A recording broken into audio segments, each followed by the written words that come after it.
Bref, j'ai vu que Nintendo allait arrêter de distribuer les points d'or pour aucune raison, et comme je voulais pas oublier mes points or récents, j'ai décidé d'acheter un jeu dans l'eShop.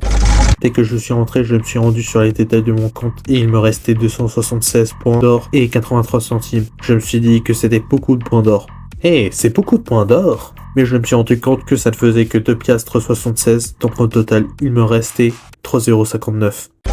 J'ai décidé de voir dans la section des jeux à moins de 10 €. Il y avait beaucoup de jeux, des jeux bien, des jeux très bien, des jeux moins bien et des jeux pas bien. Sauf que la plupart étaient trop chers, trop chers, trop chers, trop chers. Plus je naviguais dans les shops, plus je m'imaginais dans un supermarché avec une charrette qui avait des problèmes aux roues et qu'à un moment les roues allaient lâcher. J'en avais marre de cette latence et je me suis dit que la connexion internet était honteuse et que j'étais très loin de la box. La box était à côté de moi. Lors de ma recherche de jeux très bien pas chers, j'ai vu qu'il y avait deux types de miniatures dans les shops, des miniatures faites avec passion et des miniatures faites avec une IA qui a fumé de la drogue. Je me suis demandé pourquoi l'eShop commençait à ressembler à un Lidl pas de gamme avec ces minias qui ne font pas confiance sur ces jeux toujours en promo, tant que j'ai pensé aux gens qui géraient le contrôle qualité du magasin. Maintenant je comprends mieux.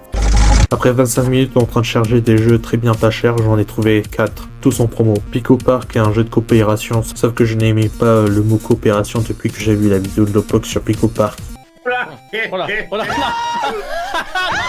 Limbo, un jeu de plateforme noir très obscur et composé par beaucoup de revues gaming et sites spécialisés, sauf que j'avais vu le cycle Peki 16. Je n'ai que 15 ans. Pico Niku, un jeu de réflexion qui avait l'air sympa avec des puzzles et des bonhommes à longues jambes. Et enfin, Tony Bug Commits Tax Evasion, un jeu d'aventure qui avait l'air sympa avec des puzzles et un radis qui fraude le fisc. Je me suis dit quel jeu je devais prendre et je me suis rappelé de cette musique.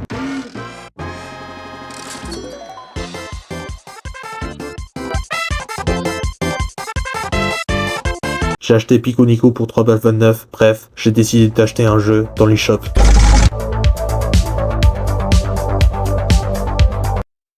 Maintenant que j'y pense, quand je vais jouer à ce jeu?